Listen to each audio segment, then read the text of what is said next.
Hello guys, അസ്സലാമു അലൈക്കും. Welcome back to our YouTube channel. അപ്പോൾ ഇന്നൊരു ഡേ ഇൻ മൈ ലൈഫാണ്. എല്ലാവരും സ്ക്രോൾ ചെയ്യാതെ കാണുക, കാരണം ഞാനിത് ആദ്യമായിട്ടാണ് ഇങ്ങനെ ചെയ്യുന്നത്. അപ്പോൾ രാവിലെ എണീച്ച് പല്ലൊക്കെ തേച്ച് കഴിഞ്ഞ് മുറ്റത്തേക്ക് ഇറങ്ങി നോക്കുമ്പോൾ അത് നല്ല മഴയാണ് കേട്ടോ. അപ്പോഴേക്കും ഉമ്മ അടുക്കളയിൽ നിന്ന് നല്ല പത്തിരിയും കറിയൊക്കെ ഉണ്ടാക്കി വെച്ചിട്ടുണ്ട്. ചായപ്പണീൻ്റെ കാര്യം പിന്നെ രാവിലെ നോക്കണ്ട, അത് ഉമ്മ അങ്ങ് നോക്കിക്കോളൂ കേട്ടോ. പിന്നെ അതാ ഞാൻ രാവിലെ ഇച്ചുവിൻ്റെ കുറച്ച് നോട്ട്സ് എഴുതി കൊടുക്കാറുണ്ട്, അതൊക്കെ എഴുതി കൊടുത്ത് അതിന് ശേഷം ഇച്ചുവിന് കുറച്ച് മടിയൊക്കെ ഉണ്ട് കേട്ടോ. കാരണം ഇന്നലെ വീണിട്ടുണ്ടായിരുന്നു, അപ്പോൾ കയ്യിൻ്റെ മുട്ട് ചെറുങ്ങനെ പൊട്ടിയിട്ടുണ്ട്. അതൊന്നും കാര്യമാക്കിയില്ല, അവനെ കുളിച്ച് റെഡിയാക്കിച്ച് പിന്നെ അവൻ്റെ ബുക്കും കാര്യങ്ങളൊക്കെ എടുത്ത് വെച്ച് ഞാൻ പിന്നെ അതാ ചായ കൊടുക്കുന്ന തിരക്കിലാണ്. പിന്നെ മാറ്റിച്ചിട്ടൊക്കെയാണ് ചായ കൊടുക്കാറുള്ളത് കേട്ടോ. പിന്നെ ചായ കുടിയൊക്കെ കഴിഞ്ഞിട്ട് ആ മുടിയെല്ലാം ഒന്ന് സെറ്റാക്കി കൊടുക്കുന്നുണ്ട്, കുറച്ച് സ്പ്രേയും കാര്യങ്ങളൊക്കെ അടിച്ചു കൊടുക്കുന്നുണ്ട്. കാരണം മദ്രസ 8 മണിക്കാണ്, അത് കഴിഞ്ഞ അതിലേ തന്നെ 10 മണിയാകുമ്പോൾ സ്കൂൾ വണ്ടി വന്നിട്ട് അവിടെ നിന്ന് അങ്ങ് കൂട്ടിക്കോളൂ കേട്ടോ. പിന്നെ ഓൻ തന്നെ ബാഗിൽ വെള്ളവും കാര്യങ്ങളും പ്ലേറ്റൊക്കെ വെച്ച് പിന്നെ അതാ മദ്രസയിലേക്കുള്ള തൊപ്പിയൊക്കെ സെറ്റാക്കിയിട്ട് ഞാനത് പോകാൻ നിൽക്കുകയാണ്. ഇതിൻ്റെ പുറമെ ഒരു എക്കോ സൗണ്ട് കേൾക്കൂട്ടോ, അത് വേറെ ആരുടെയല്ല, ശിവാൻ്റെതാണ്. ഞാനിവിടുന്ന് റെക്കോർഡാക്കുന്ന സമയം കൊണ്ടുള്ള അവിടെ നിന്ന് ഒടിഞ്ഞ് ഒത്തിരിയുന്നുണ്ട്.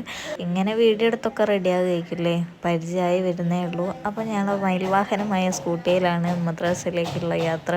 അപ്പോൾ ഇത് അച്ഛനെ മദ്രസയിലാക്കി അച്ഛനെ കൊണ്ടാക്കാൻ പോകുമ്പോൾ വരുമ്പോൾ നല്ല മഴ ആയതുകൊണ്ട് കുറച്ച് നനയും പിടിക്കുകയൊക്കെ ചെയ്തു വെക്കുക. അപ്പോൾ വന്ന ഉടനെ ഞങ്ങൾ ചായ കുടി നടക്കും.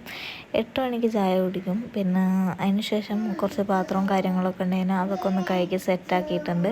കാരണം എനിക്കിന്ന് രാവിലെ പുറത്ത് പോകാനുണ്ട്. കാരണം ഞങ്ങൾ ഒരു 20-ാം തീയതി കല്യാണം വരുന്നുണ്ട്, അപ്പോൾ അതിൻ്റെ ഡ്രസ്സും കാര്യങ്ങളൊക്കെ എടുക്കാൻ പോകാനുണ്ടായിരുന്നു കേട്ടോ.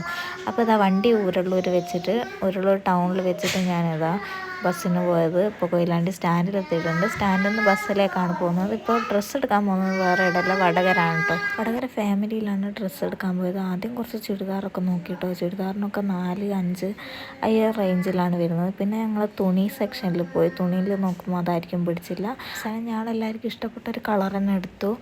ചുരിദാർ തന്നെയാണ് കേട്ടോ എടുത്തത്. പിന്നെ ഞങ്ങളൊരു കഫേ കയറിയിട്ട് വേണ്ടതൊക്കെ വാങ്ങിക്കഴിച്ച് പിന്നെ അതാ ആചാരങ്ങളൊക്കെ ഉണ്ടല്ലോ, വെറുതെ ഒന്ന് ആൾക്കാരെ കാണിക്കാൻ വേണ്ടി മെനു കാർഡ് ഒന്ന് അങ്ങോട്ടും ഇങ്ങോട്ടും തിരിച്ച് കളിച്ചു. പിന്നെ ഞങ്ങൾ ഓർഡർ ചെയ്തത് ഒരു ഫ്രൂട്ട് സലാഡ്, പിന്നെ ലോഡഡ് ഫ്രൈയും പിന്നെ ഒരു മൊഹിറ്റോ. പിന്നെ ഞങ്ങൾ 2 മാത്രമേ ഉണ്ടായിരുന്നുള്ളൂ കേട്ടോ. അപ്പോൾ ഇത് കഴിക്കാൻ ധാരാളമാണ്, കാരണം ഒന്നേ ഓർഡർ ചെയ്തിട്ടുള്ളൂ. ഒരു ലോഡഡ് ഫ്രൈയും പിന്നെ ഒരു ഫ്രൂട്ട് സലാഡ് ഞാൻ ഓർഡർ ചെയ്തുള്ളൂ. അത് 2 ഷെയറാക്കി കഴിച്ച്. പക്ഷെ രണ്ടും സംഭവം ഒന്നിനും കൊള്ളൂല കേട്ടോ. അപ്പോൾ നിങ്ങൾ ചോദിക്കും, നിങ്ങൾ ഇതെന്താ പിന്നെ വാരി വലിച്ച് തിന്നുന്നതെന്ന്.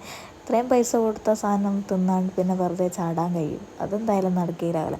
അപ്പോൾ ഞങ്ങൾ 2 എങ്ങനെയൊക്കെയോ അത് കഴിച്ച് തീർത്തു. പിന്നെ വീഡിയോ എടുക്കാൻ വേണ്ടിയിട്ട് കുറച്ച് ഷോവും കാര്യങ്ങളൊക്കെ കാണിച്ചുകൊണ്ടാണ് കഴിക്കുന്നത്. അപ്പോൾ ഇതെൻ്റെ കാർന്നോൻ്റെ മോൻ്റോളാണ്. അപ്പോൾ ഞങ്ങൾ 2 ഇങ്ങനെ ഓരോന്ന് വർത്താനം പറഞ്ഞുകൊണ്ടാണ് കഴിക്കുന്നത്. ഓക്കെ എന്തായാലും തിന്ന ഉടനെ ഓക്കെ മതി എന്ന് പറഞ്ഞു കേട്ടോ. അപ്പോൾ ഇതാ മൊജിറ്റോ എന്തായാലും കുഴപ്പമില്ല കേട്ടോ, അത് നല്ല രസമുണ്ടായിരുന്നു. അപ്പോൾ ലാസ്റ്റ് ടൈം ഫൈനൽ ഞങ്ങളിതൊക്കെ കാലിയാക്കി ഞങ്ങൾ പിന്നെ തിരിച്ച് പോയിട്ടോ. മറ്റോക്ക് തിക്കോടിയാണ് ഇറങ്ങേണ്ടത്. അപ്പോൾ ഞങ്ങൾ 2 ബസ്സിൽ നിന്ന് കുറച്ച് കഥയും കാര്യങ്ങളൊക്കെ പറഞ്ഞ് ഇങ്ങനെ പോയിക്കൊണ്ടിരിക്കുകയാണ്. എന്തായാലും ഓള് ബസ് സ്റ്റോപ്പ് എത്തിക്കഴിഞ്ഞാൽ ഓൾ ഇറങ്ങിപ്പോയി. ഓള് തിക്കോടിയാണ്. അപ്പോൾ ഇത്രയേ ഉള്ളൂ. വീഡിയോ ഇഷ്ടമായി ലൈക്ക് ചെയ്യുക, ഷെയർ ചെയ്യുക, സബ്സ്ക്രൈബ് ചെയ്യുക.